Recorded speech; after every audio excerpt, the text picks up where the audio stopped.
All right, I did this for Louisiana Sports Night over the weekend, and it got some traction. I wanted to kind of bring it to the airwaves here. I took LSU schedule 1 to 12 and ranked it toughest to easiest, as I see it at this point in the calendar. Inevitably, this will change. I don't think anybody saw the complete faceplant by Oklahoma last year where they couldn't complete a pass.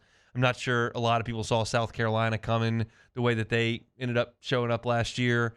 I don't think many people thought Alabama would lose 4 games last year. So things are in flux. But as I see it right now, I ranked LSU's schedule most difficult to least difficult 1 to 12. And so we'll go through that exercise, and I'll give you kind of my thought process and welcome your feedback in the Bayou Forward chat or certainly on Twitter as well. I believe the most difficult game on LSU's schedule is at Clemson.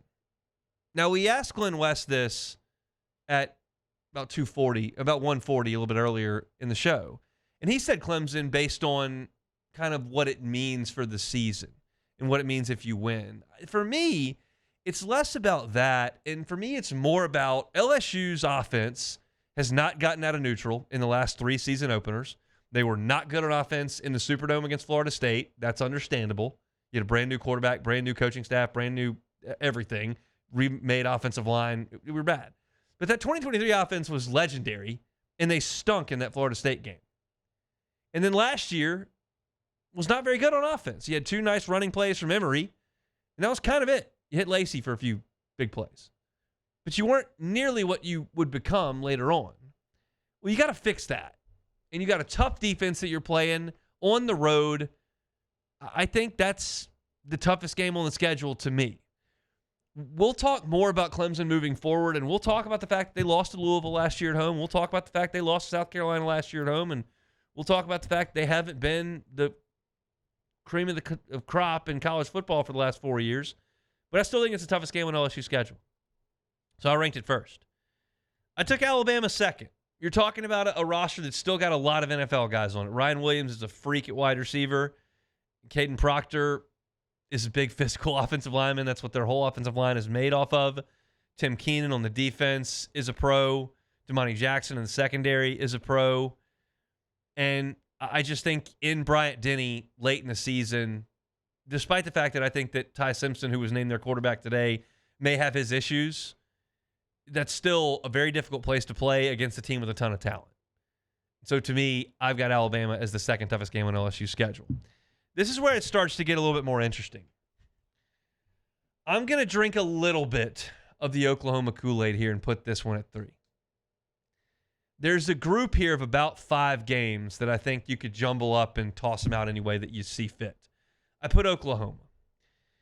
Their defense last year was not terrible. They were 19th in the country in total defense and allowed about 22 points per game. And considering the fact that they were the worst offense in the SEC, that's a pretty good effort on defense when you've got to carry the entire mantle. They held Alabama to 3 points. So if you figure that bringing in Ben Arbuckle from Washington State and John Mateer from Washington State at least gives you a decent offense. If it's not good, if it's decent. And Venable still calls the defense, that's probably still a pretty good team, and you got to do it on the road. So I've got Oklahoma at 3, but I'll tell you this. It would not surprise me at all if Brent Venables isn't even on the sideline when LSU plays Oklahoma after Thanksgiving. Like, that's where this thing could go. So I've got it 3 right now. I understand that could change pretty quickly.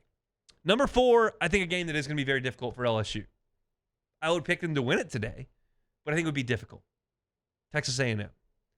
Say, oh, Hunt, you always drink the stupid Kool-Aid. They're not any good every year. It's an 8-4 program. They'll be 8-4 this year. LSU beat it at home. And they've never beaten LSU in Tiger Stadium since the SEC added them in 2012. I get it. But they have an identity at this point in the calendar because A&M has 4 offensive line starters back. They've got Le'Veon Moss back, and Marcel Reed is an athlete. So at the very least, they should have a pretty good running game. They also return the entire secondary and 2 of the linebackers from Mike Elko's defense. So I think they're going to be a pretty good team. And I think that I put them at the 4th most difficult game for LSU for those reasons. I've got South Carolina at 5. I think a lot of people would put up South Carolina 3. I've got them at 5. I'm just not ready to completely trust South Carolina's program to replace all those pieces on defense. Like, you've got Dylan Stewart, who's a superstar, but you lose the SEC Defensive Player of the Year in Kennard, like he's gone.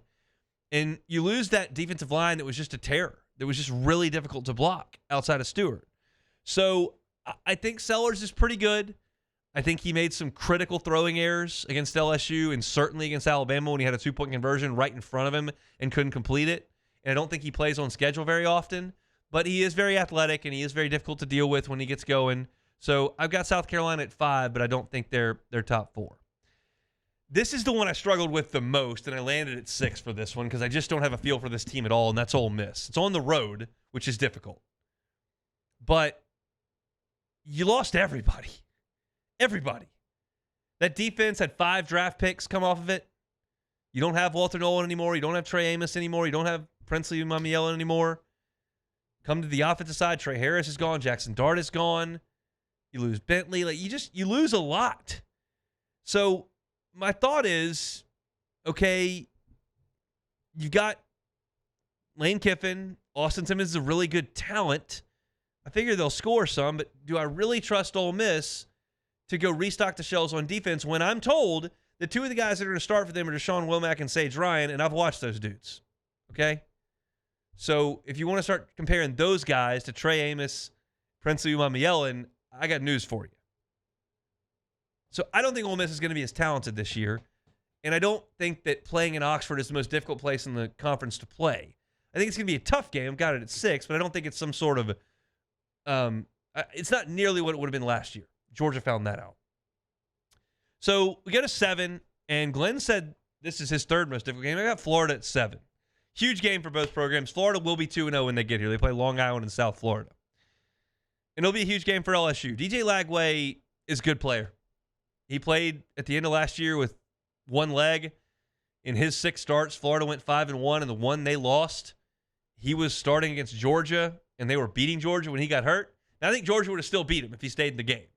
But they were winning. So I've got Florida at number 7. They've got 4 offensive line starters back. Jaden Ball is back. They should run the ball pretty well. Eugene Wilson III is back. This is Billy Napier's best Florida team, and I think that it's going to be a challenge. But that's the group that I could be pretty interchangeable with. Florida, Ole Miss, South Carolina, A&M, and Oklahoma is 3 through 7. And that's kind of the meat of the SEC, the middle of the pack in the SEC. And then beyond that, I don't think LSU has any problems in the rest of these games. I have number 8, Vanderbilt. I'm not going to try to take away from what they did last year because they beat Alabama. They played Texas to a 3-point game. They beat Virginia Tech. They beat Auburn. If you tell me any year, no matter what the rosters look like, just drop me into the time portal and tell me that Vanderbilt beat Alabama, played Texas to a 3-point game, beat Virginia Tech, and beat Auburn. That's a great year for Vanderbilt, no matter what. But I'm telling you right now that there are only 3 teams in the league I would rather play than Vanderbilt. That's Kentucky, Arkansas, and Mississippi State. They don't have talent. They don't have a lot of talent. Diego Pavia is a gamer. He's fun to watch. He's going to run around. Is he a great player? He's not. And they don't have a lot of great players. Eli Stowers is a great player. He's a tight end.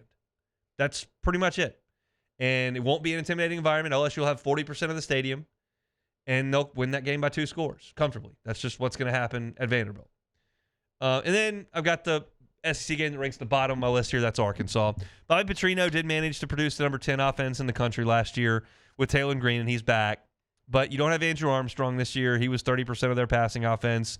Your top 9 pass catchers are gone, basically. It's going to be a big transfer portal haul for him to learn. I don't think they're going to be great on defense. It's at home. LSU wins this game against Arkansas. I don't have any problem with that.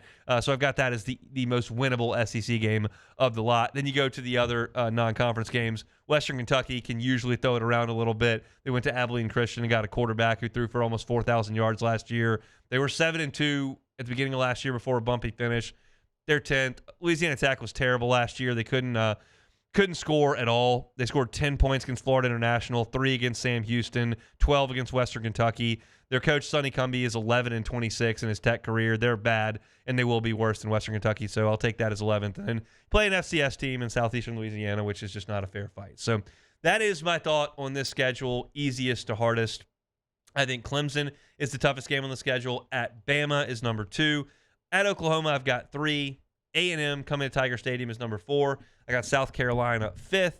Ole Miss at number 6. That game's on the road. Florida coming to Tiger Stadium. I got that at number 7. Then you get to the games LSU will win. 8 at Vanderbilt. 9 is Arkansas. 10 is Western Kentucky. 11 Louisiana Tech, and 12 Southeastern Louisiana. Taylor, you got any thoughts on that? I think the middle is where the most folks will be in disagreement, where I go Oklahoma, A&M, South Carolina, Ole Miss, Florida. Not a ton of disagreement, honestly. Like, I'd maybe switch South Carolina and A&M just because Sellers scares me more than Marcel Reed. I know what he did last year, but I just think Sellers is better. Other than that, like, I don't hate it. All right, let's get maybe Florida a little higher, only because Florida just always plays us tough. Yeah, I mean, I've got it 7th. That's going to be. I saw a thing on ESPN.com that had swing games for every team, and LSU's was Clemson, which is obvious. I could make a great case for Florida. Because even if you lose the Clemson game, if you do come back and beat Florida to go 1-0 in the league, you get your feet under you against Southeastern the next week, and then maybe you win a game against Arkansas, Vanderbilt, and you kind of do what they did last year when they beat Ole Miss and set themselves up for the stretch run against A&M, Bama, and Florida. The Florida game's massive for both programs because Billy Napier needs to get wins early in the season if he possibly can. So, yeah, I'm with you there. It's going to be a huge, huge game. And as Glenn was talking in the first hour about how big the Clemson and Florida games were, I let myself for a moment, just a moment, think about if LSU can go to Clemson and win and beat Florida. Like what this place will be like at the end of September. We have not had that in 6 years. 6 years since you got any traction on winning some games and feeling like you got a real shot. Hopefully they can find a way to get it done this year and beat Clemson in Florida. It's going to take a heck of an effort to get that done. If you want to read that story, you can over at louisianasports.net. Hey, thanks for watching Hunt on LSU. Before you get out of here, do us a couple of favors. Hit that like button, leave your comments below, and subscribe to the channel for all your Fighting Tiger football talk. See you next time.